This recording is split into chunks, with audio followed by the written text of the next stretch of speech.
అయ్యప్ప స్వామి మాల వేసుకుని కఠినమైనటువంటి దీక్షలు అంటే ఉదయం సాయంకాలం తన్నీటి స్నానం, ఒంటిపూట భోజనం, ఒక పూటే భోజనం, రెండో పూట అల్పాహారం తీసుకుంటూ ప్రతి ఎవరు కనిపించినా సరే స్వామియే శరణం అయ్యప్ప, అన్య విషయాలు మాట్లాడకుండా, అన్య విషయాలు అంటే వేరే ఎవరితో చతుర్లాడటం, దూషించటం ఇటువంటివి ఏం చేయకుండా తను ఒక దీక్ష తీసుకున్నట్టుగా నల్ల వస్త్రాలు కానీ నీలి వస్త్రాలు కానీ ధరించి పాదచారులై కిందే పడుకోవాలి. కిందంటే చాప వేసుకుని కిందే శయనం చేయాలి. మంచాల మీద వాటి మీద పడుకోరాదు. చేసుకుని బ్రహ్మచర్యం అవలంబిస్తూ 40 రోజులు కఠిన దీక్షలు చేసి, కఠిన దీక్ష అంటే ఒక నియమం లాగా దాన్ని పాటించి తర్వాత గురుస్వామి ద్వారా ఇరుముడి కట్టించుకొని, ఇరుముడి అంటే 2 ముడులు. ఇక్కడ 2 ముడులు అని మలయాళంలో అంటారు. మనం కూడా ఏదన్నా పూర్వకాలం సంచులు ఉండేవి కాదు, ఏ మూట కట్టుకుని వెళ్ళేవాళ్ళు.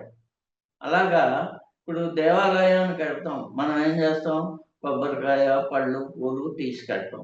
అట్లాగే అయ్యప్ప స్వామి దగ్గరికి పూజకి మనం తీసుకెళ్ళాలంటే ఏం తీసుకెళ్ళాలి, ఎలా తీసుకెళ్ళాలి, ఎలా కట్టుకోవాలి, ఇవన్నీ గురుస్వామి ద్వారా తెలుసుకుని గురుస్వామి ద్వారానే ఇరుముడి కట్టుకోవాలి.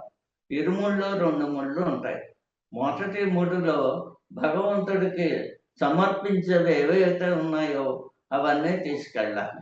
భగవంతుడు సమర్పించేవి మనం ఆత్మ అంటే ఏంటి, మేమే నీ సర్వెంటు, నీదే సేవ, నువ్వే సర్వం అని ఆత్మస్వరూపాన్ని మనం ఈ నెయ్యి ద్వారా కొబ్బరికాయలో నీళ్లు తీసేసి, కొబ్బరికాయలో 3 కళ్ళు ఉంటాయి, ఒక కన్నులో పొడిచేసి నీరు తీస్తారు. నీరు తీసి అందులో సాంబ్రాణి పొగ వేస్తారు. పొగ వేస్తే ఆ నీరు లాగేస్తుంది. చెమ్మ లాగేసిన తర్వాత దానికి పసుపు, కుంకుమ, చందనం అలంకారం చేస్తారు. అలంకారం చేసిన తర్వాత ఈ ఆత్మని ఆవు నెయ్యి ద్వారా దాంట్లో నిక్షిప్తం చేసి దానికి రబ్బర్ బీడ సీల్ వేస్తారు. సీల్ వేసి దానికి మళ్ళీ ఆ సీల్ పైన చందనం, కుంకుమ, విభూది అద్ది తర్వాత మళ్ళీ దానికి సీల్ వేస్తారు. సీల్ వేసి అది ఒక సంచిలో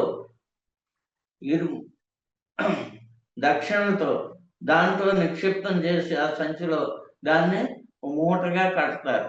ఈ మూటగా కట్టిన తర్వాత అది దాంట్లో ఈ అయ్యప్ప స్వామి ఎవరైతే కట్టుకుంటున్నారో గురుస్వామి ద్వారా ఇది కట్టిన తర్వాత అది ఆ సంచిలో పెట్టించి గురుదక్షిణ అనేది కూడా అయ్యప్ప స్వామికి అందులో వేయిస్తారు. వేయించిన తర్వాత అందరూ దాంట్లో పసుపు, కుంకుమ, విభూది, చందనం, తర్వాత అగరబత్తి, తర్వాత తేనె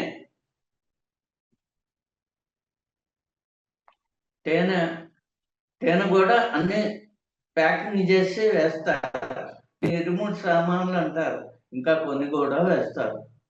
మరమరాలని, తర్వాత పేలాలని ఇంకా వేస్తారు. బెల్లం, తర్వాత ఈ తినడానికి మరి అయ్యప్ప స్వామికి నివేదన పెట్టాలి కదా, అనుకునే బియ్యం, ఈ కంద చక్కెర ఇవన్నీ వేసి ఇరుముడి తర్వాత తల్లి, తండ్రి, కుటుంబ సభ్యులు ఎవరైతే ఉన్నారో తర్వాత అయ్యప్ప స్వామిని కూడా అందులో భిక్ష వేస్తారు.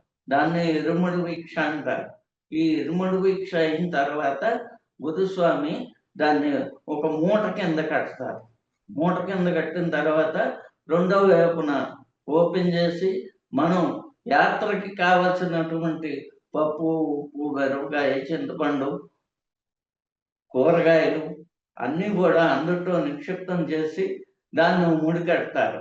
దీన్ని ఇరుముడి, ఇరు అంటే రెండు, రెండు ముళ్ళుగా కడతారు. దీన్ని ఇరుముడి అంటారు. ఇది 40 రోజులు దీక్ష చేసుకుని గురుస్వామి గారు కట్టుకున్నదే ఇరుముడి అంటారు. ఈ ఇరుముడి శిరస్సున దుప్పటి వేసుకుని ఆ దుప్పటి మీద ఈ ఇరుముడి ఉంచుకుని చేత్తో పట్టుకొని, ఒక చేత్తో పట్టుకొని రెండవ చేత్తో మిగతా సైడ్ బ్యాగ్లో మనం తినటానికి మంచినీళ్ళు, మంచి చెడ్డ అన్ని మరో దుప్పటి కప్పుకుంటానికి ఇంకో జత బట్టలు పెట్టుకుని తిరుమల యాత్రకు బయలుదేరుతారు. ఇది ట్రైన్లోను, బస్సులోను, ఆటోల్లోను వెళ్ళి ఇరుమేలికి వెళ్ళాలి. ఇరుమేలి నుంచే పాదయాత్ర ప్రారంభం అవుతుంది.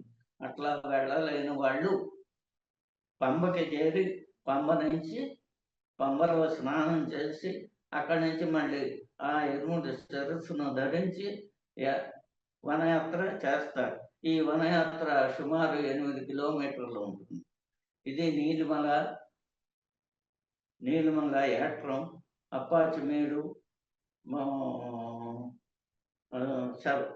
శబరిపీఠం, శ్రీరాంబాబం, శరంగుత్తి, అలాగా 18 మార్గం ఉంటుంది. ఇది ఇరుముడి విశేషాలు.